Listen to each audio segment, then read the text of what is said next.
Welcome to this webinar today on preparing now for securing a new job in 2025. Thanks for joining us. We'll get straight on into it. So I'll hand over now to Kirsty and Nikki to go over some of the logistics for the webinar. Thank you, Gordon. Welcome everyone to today's webinar. Just a couple of housekeeping things. If you could please keep your mic and camera off, please. If you do have questions as we go, there's the Q&A function. So if you just pop your question into there. We're going to keep it quite short and snappy today. We've allowed about 20 minutes for our presentation and 10 minutes or so at the end for your questions. So as Gordon said, I'm Kirsty McLaren and next to me is Nikki Walshaw. We run recruitment agency McLaren Recruitment. We specialise in recruitment at all levels from administration to chief executive and everything in between. We work across all sectors and we're particularly well known for our experience in the non-profit membership and professional association space. Thank you. And joining us today is Gordon Holmes and Kyla Hindle from My Career Brand. Gordon is an experienced career coach who specialises in helping people gain clarity in the direction in which they want to take their careers. He has written My Career Brand's Career Direction and Development Planning and What's Next coaching programs. He enjoys helping people successfully navigate their career changes. Kyla has a background in recruitment and is now a strengths-trained career coach with My Career Brand. A regular poster on LinkedIn, she specialises in working one-on-one with job seekers at all levels to allow them to present themselves with confidence through the job search process. Looks like are we having some technical difficulties? A few people are saying they can't see the presentation. Leave that with Craig, if Craig have a wee look into that. But as you know, today's webinar, it's focused on the things that you can do now to prepare for securing a job in 2025. We're going to cover a job market update, doing due diligence on your current or last role, identifying the direction in which you want to take your career, how to prepare and get ahead of the pack, action points, and Q&A. And so before we hand over to Gordon and Kyla, we'd like to provide you with a brief job market update. Cool, and it looks like quite a few people have indicated they can see the slideshow, so hopefully that was just a one-off problem and that resolves itself. So yeah, job market update. Yeah, the job market is still pretty tough out there for most people, unfortunately. Fluctuations in the number of job ad listings across the country have remained fairly flat.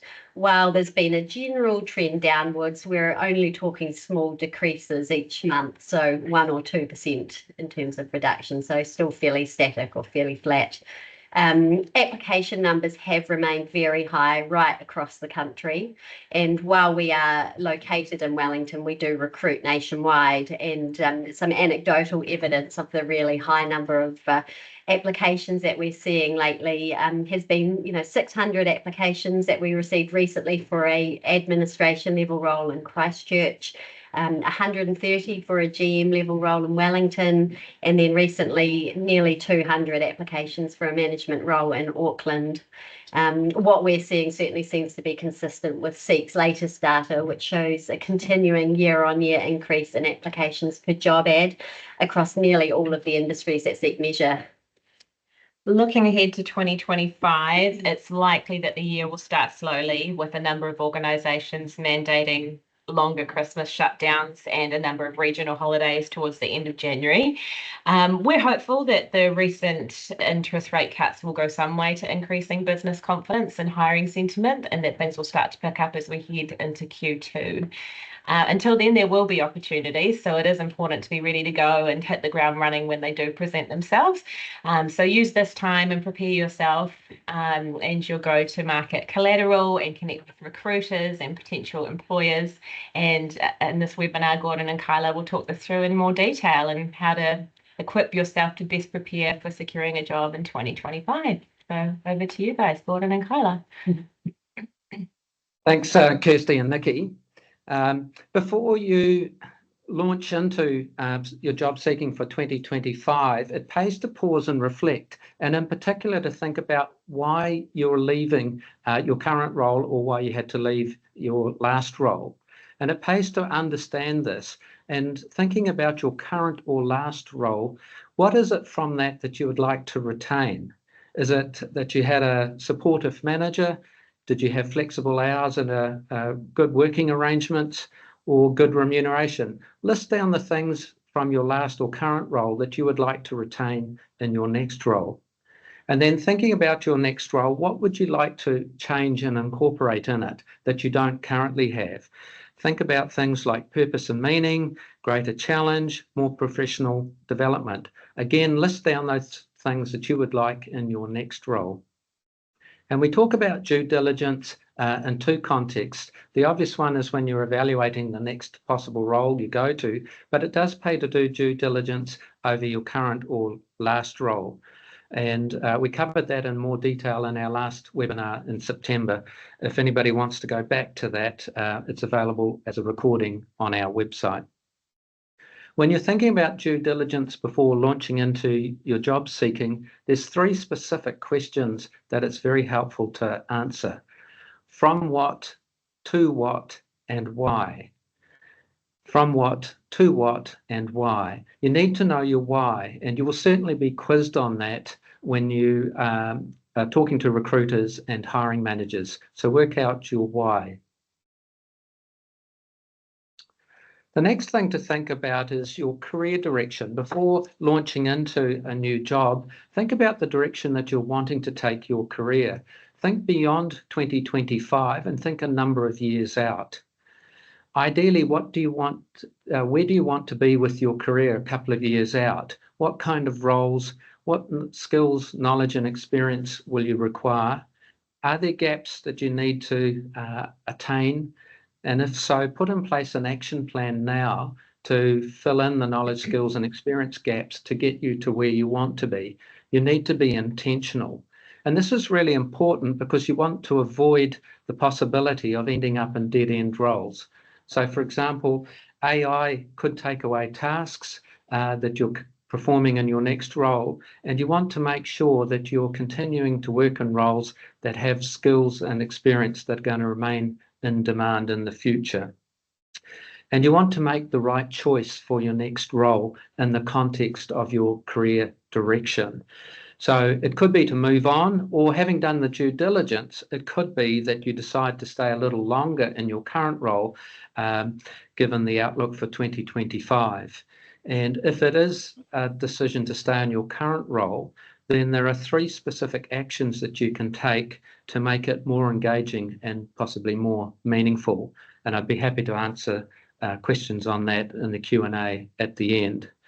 So if you are going for a new job in 2025, then ideally it's a job that's a good stepping stone towards where you want to get to in a couple of years' time in your career direction. Select a career direction that ideally provides purpose, meaning, growth and development, and will be a role that stays in demand in the future. So preparing for the next role. Having made the decision to have a look at for a new job in 2025, think back to your last job search. What did and didn't go well with that? What steps could you take to secure your current? What steps did you take to secure your current or last role? Could you replicate those steps? Would that be enough in a competitive marketplace, or would you need to do more? How much time did you spend on your last job search? And would that be sufficient time for this job search? You'll need to prepare very thoroughly. It's really easy to underestimate how much time is required.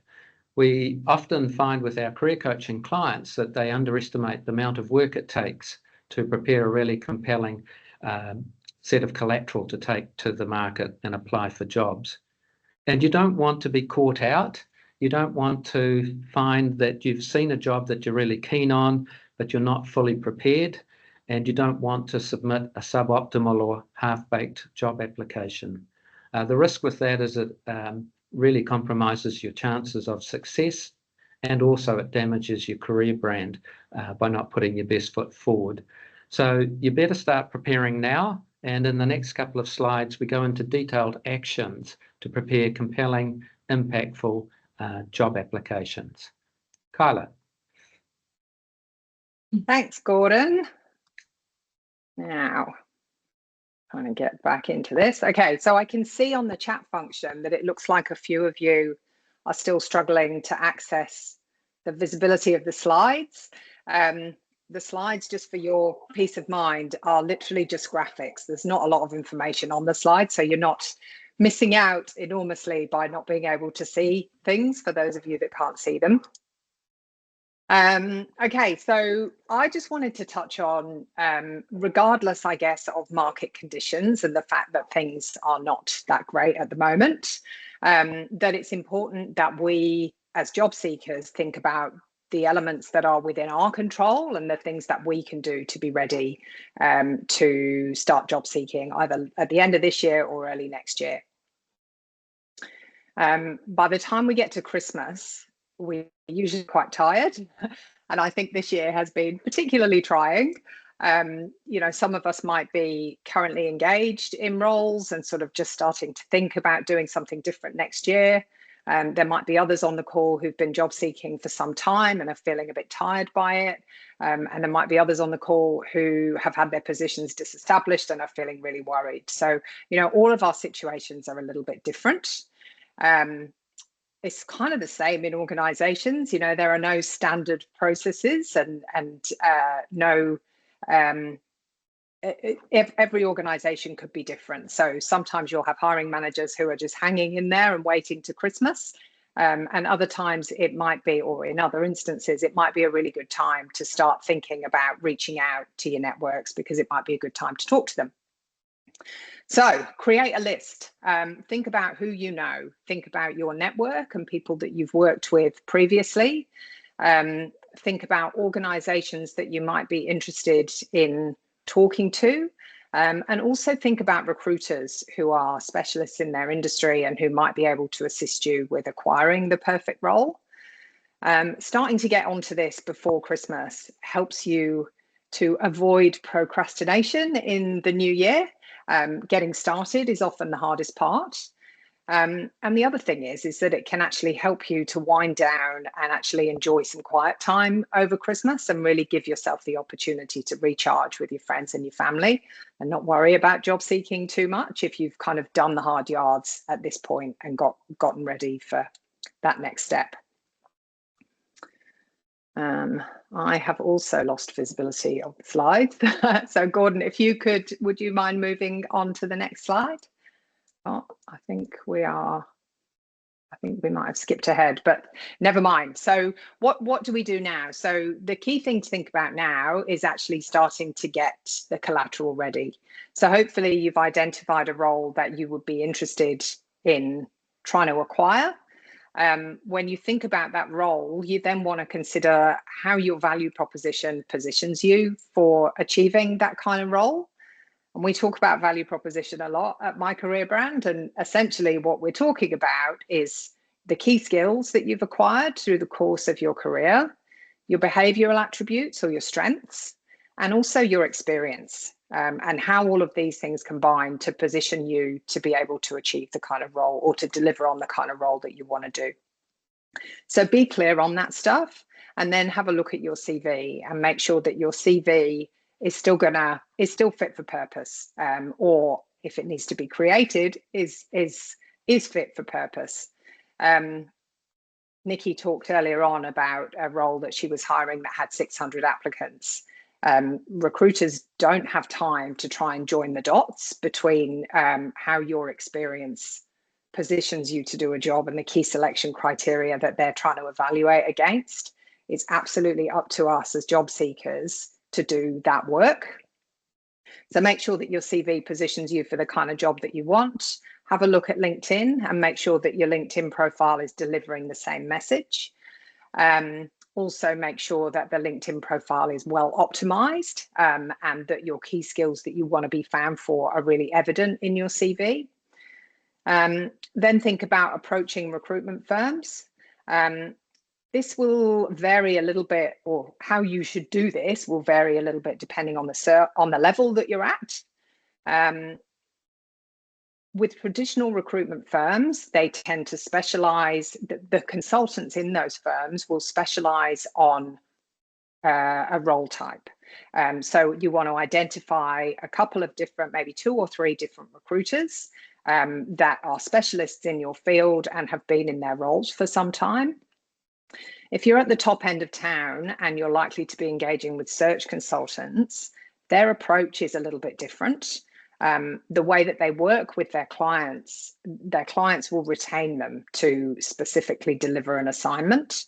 And what that means is that search firms don't tend to be multiple search firms working on one specific role.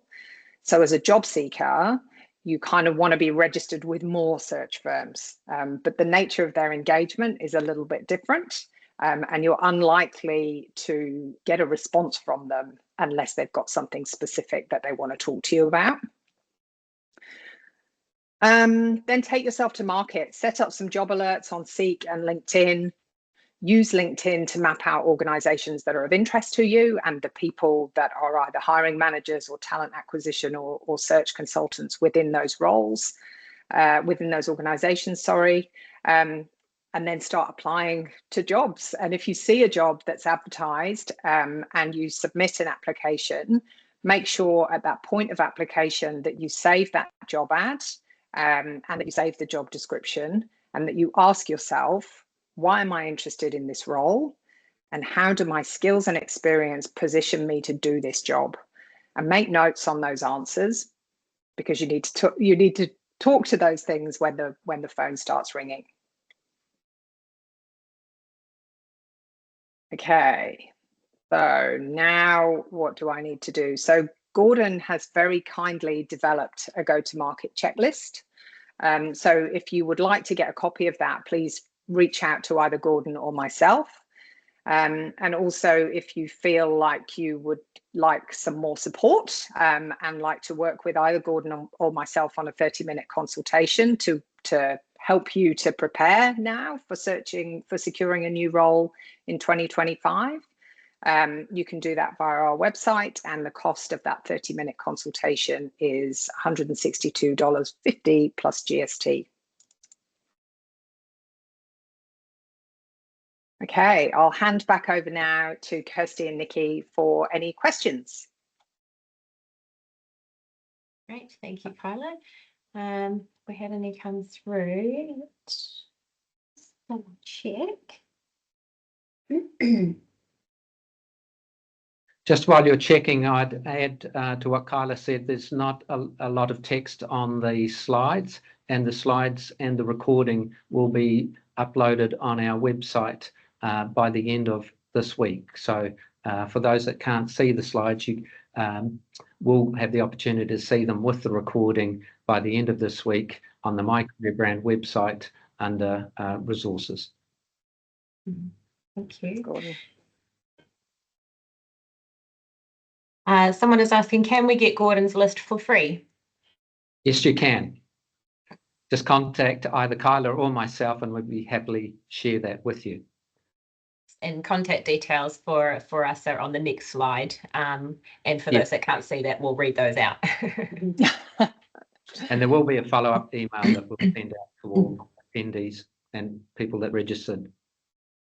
Yes, correct. We haven't had any questions come through aside from that yet. So if anyone has any questions, please feel free to pop them in the Q&A. I've got on, what's the best way to map the roles with your CV alignment? How I would approach this would be to go through the job ad first of all, and at My Career Brand we've got a tool that's specifically designed to help you with this. The first thing you want to do is understand actually what are the key selection criteria that are important in this role. So you want to pull out the key selection criteria and also the key competencies or the key skills that the position is looking for. And then I would go through your experience and think, right, what have I done that has A, allowed me to demonstrate these competencies, and B, allowed me to deliver against similar key selection criteria. And that's the content that you want to make sure is really evident in your CV. The other thing with producing a targeted CV, you know, it's kind of just making sure that you have got all the content that's being called for really evident, but also that you're removing any content that isn't relevant.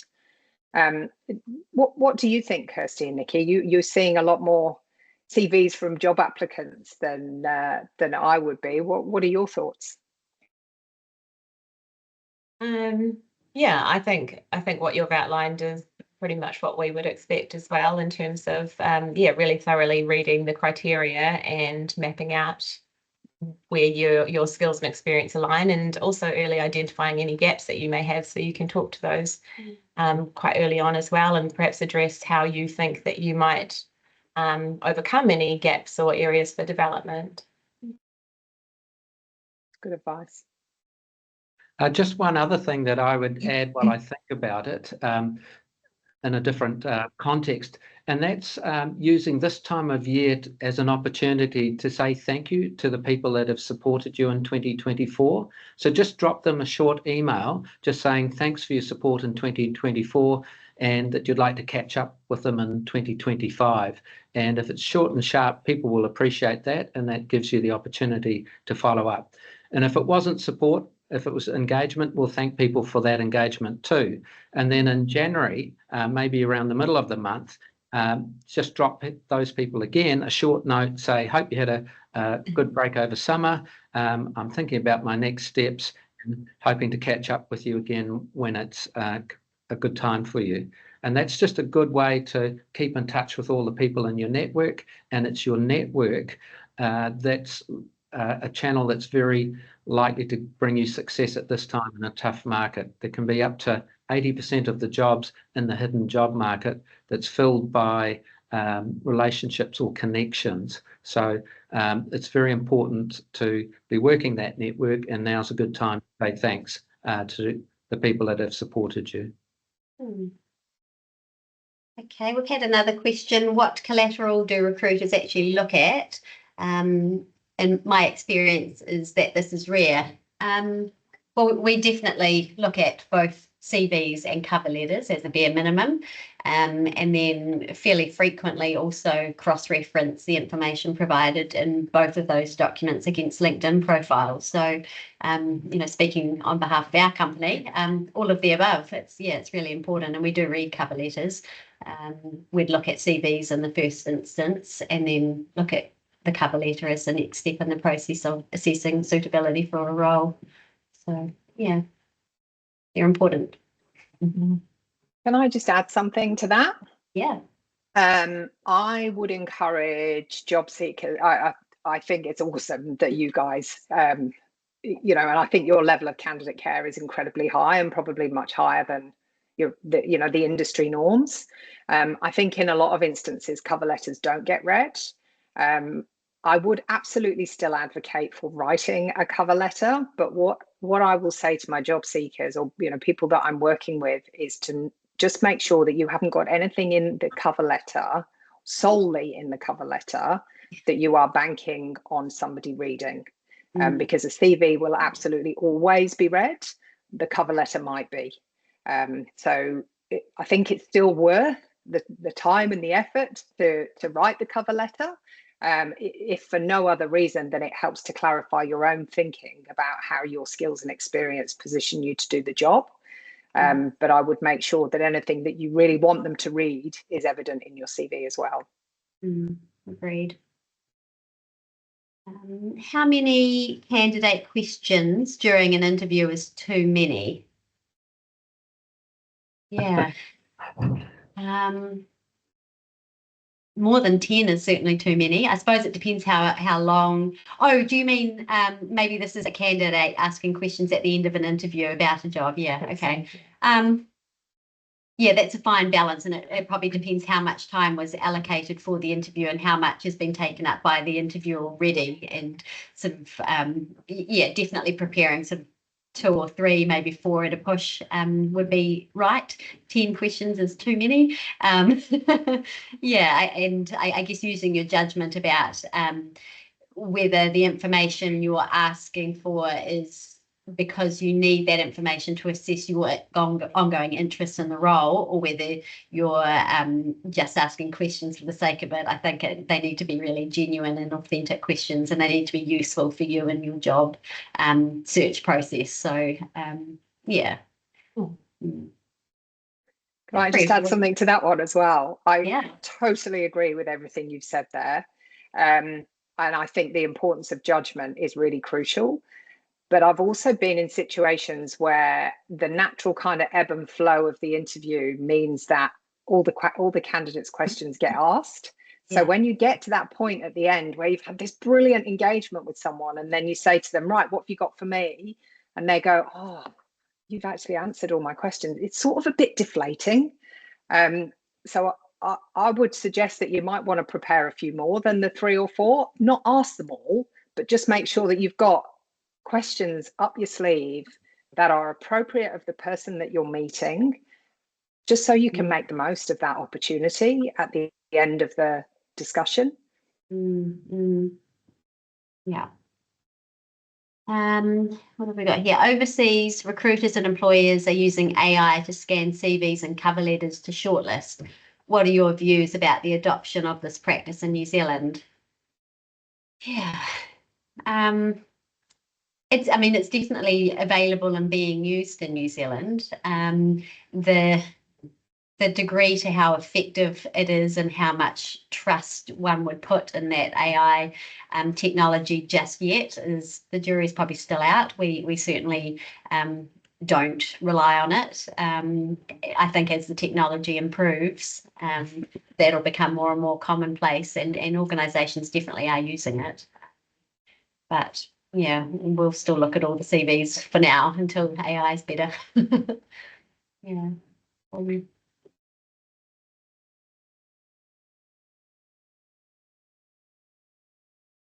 we got here?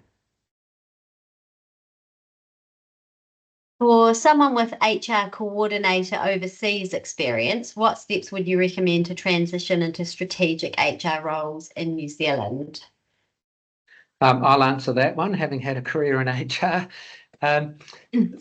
The hardest role to land will be the first role in New Zealand. So I would be seeking HR coordinator roles again, showing the transferable skills and competencies that you've got from overseas, and making sure that when you're applying for roles in New Zealand, that you've spent some time to familiarise yourself with the legislation and aspects of the culture in New Zealand, so that you have good context for securing jobs in New Zealand. And then once you've got your first HR coordinator role, you should be off and running with your career in New Zealand. So good luck with that. Is it better having the CV and cover letter in Word or PDF format? PDF format every time. Oh, I was told to only put down the last 10 years jobs. However, my good experience goes beyond the 10 years. Any suggestions? Yeah, I think you need to be tailoring your experience and CV to the jobs that you're applying for. So if your experience that's really relevant for the role that you're applying for is some time ago, you do still need to talk to that and highlight that. So I guess you might look to provide more of a slimmed down summary version of your more recent experience and focus on where the transferable skills and experience are that you're, for the role that you're applying for. So I don't necessarily know if it needs to be just 10 years, but it's about making sure that it's concise and not overly lengthy, but also it's really harnessing or drawing on the experience that's relevant for the role that you've had. So I would adapt it depending on what role you're applying for and what skills and experience are required. Yeah.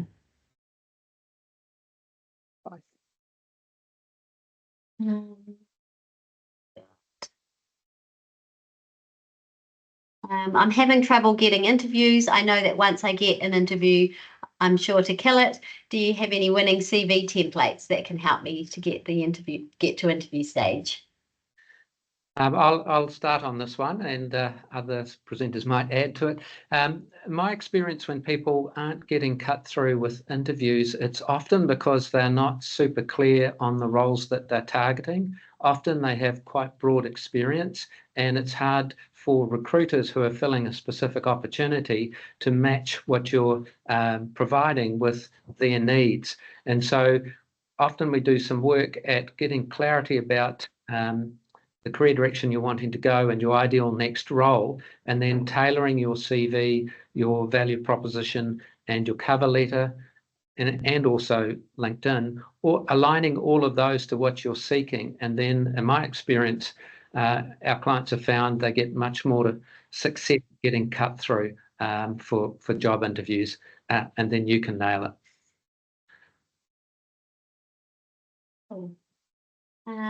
It's hard to compete with people with 30 plus years experience going for roles that I, as an entry level, should be going for. Yeah, I think there'd be lots of people as well with the 30 plus years experience feeling that they're getting pipped at the post by people that are younger and wondering why, whether the ageism has been applied to their application. I think it's, it's a really tricky one. I guess it's again about making sure that you really understand the level of skill and experience that the role is calling for. And if it is a genuinely entry-level opportunity that doesn't require loads of work experience behind you, then you absolutely should be considered favourably for the role. And it might be just a matter of continuing to be persistent and keep applying, because it is tough out there. There's lots of, you're up against lots of other candidates, unfortunately. Don't know if anyone else has anything to add to that. I think I completely agree with everything you've said there, Nikki. I think just thinking about, and it comes back to what I said earlier in the presentation about just thinking about the things that you can control. If there are hundreds of other applicants out there, there's nothing that you can do to change that. So I think just making sure that you're focusing on your own application, but also with that application, just thinking about what else can I do every time I apply to a role to sort of grease the wheels of that application a little bit. So if the role is in, thinking about where the role sits, have you got any contacts or any connections that might know that organization or that might know the hiring manager? Is there anything else that you can do before you put in an application to make sure that you've really researched and understood as much as you possibly can about the role? Often a phone call before you apply can help to make sure that you really understand what you're being measured against, and make sure that your response is as targeted as it can be. And to Gordon's point earlier, that the networking piece is crucial. And in this instance, we're not so much talking about the hidden job market, but certainly having an advocate in an organization can make a really big difference. So, looking at your network and doing what you can do to get your network support.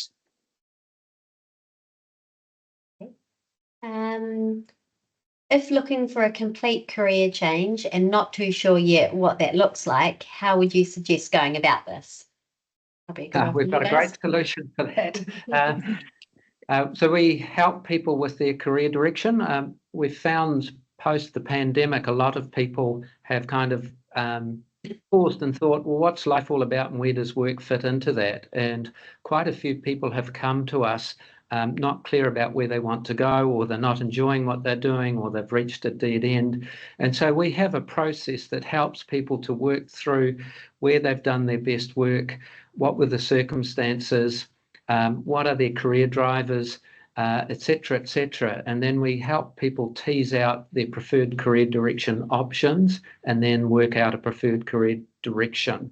And then from that, they can work out whether they're ready now as a candidate for those roles, or there are some things that they need to do beforehand to become a strong and compelling candidate. So a lot of people have that need, and we've been helping a lot of people work through that to work that out. We spend something like 80,000 hours at work over our lifetime, 40 hours a week, 40 weeks a year for 40 years. So it's really important to make sure that your career is something that is rich and fulfilling and that you flourish in it. And that's something we really enjoy helping people with, get that career direction clarity. Oh, just conscious of time. It's probably. There's a few people that have asked if they're able to send through their CV for a review.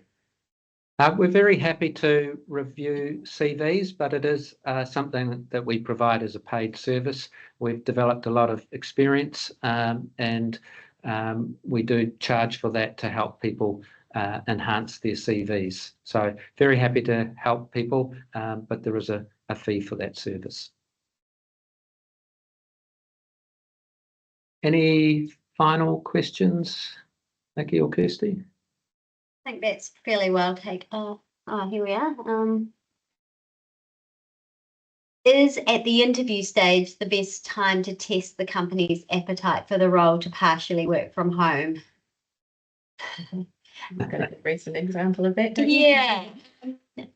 Probably earlier if possible. I have a recent example of a process that we went through, and we did phone screening and an interview with me, and then the shortlist met with the client, and then we got to offer stage with a preferred candidate who at that stage asked to negotiate on working part-time, and the role had been advertised as a full-time role, and the client was felt a little bit miffed that the conversation about working less hours than, and it was a genuine full-time role that definitely couldn't be done in less hours, and ultimately the offer was withdrawn, and that candidate had to move on ultimately and didn't get the job. So had the candidate inquired at the initial phone screening stage with us, I could have checked with the client and just double checked that whether that was a goer or not, and we would have been able to confirm it wasn't. That ended up being a deal breaker for the candidate, so they could have withdrawn from the process at that stage rather than spending quite a few hours going through a recruitment process for something that wasn't going to work. So I think if it's vital for you as a candidate to be working particular hours, I think sussing out the viability of that right at the beginning is probably the best way to manage everyone's expectations and not waste people's time. Yeah. I think also, just to add on to that, recruiters, if you're working with a recruiter like Nikki or Kirsty, they are there to help you, and hiding things from them is just not going to win for anyone. There's not that many things that can't be worked around if they're brought into the picture from the beginning. So if you've got a recruiter in the mix who you're working with on an opportunity, I would be as transparent with them as you can possibly be, because they are there to support you to achieve what you want to achieve. Things coming out late in the piece are often more challenging to manage had they been aired at the beginning. Yeah, agreed. Is there one last question? Just conscious of time. Yeah.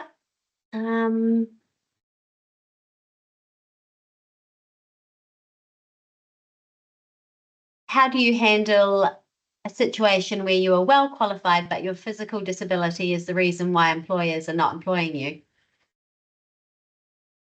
That's a really tough one, and maybe it's best to target organisations that have a reputation for making people with disabilities welcome, and you might get more cut through with that. And certainly there are many organisations that do welcome people with disabilities, so that shouldn't hold you back. Yeah. And one final one, I know a lot of roles are being advertised do not indicate the salary range. Is it okay to ask the employer? Yep, absolutely, do that and do it early so you don't waste your time if it's not a good match. You should definitely check that. Yeah. Okay, just conscious of time, we will move on to conclude the session. Kyla. Thank you, Gordon, and thank you, Kirsty and Nikki. So yes, just Thank you so much for having us here today. Just in summary of what we've talked about. So the market is likely to continue to be challenging in 2025. So be really clear on your career goals and create a plan with milestones, action that plan. Reach out to Gordon or myself if you would like a copy of the go-to-market checklist. Our email addresses are on the screen. And equally, if you'd like a 30-minute consultation about how to prepare for a new job in 2025, you can contact us as well. There's also lots of resources that McLaren have. So check out their website and reach out to Kirsty and Nikki too. And all the very best for securing a new role in 2025. Thanks for having us. Thanks, everyone. Thank you. Bye.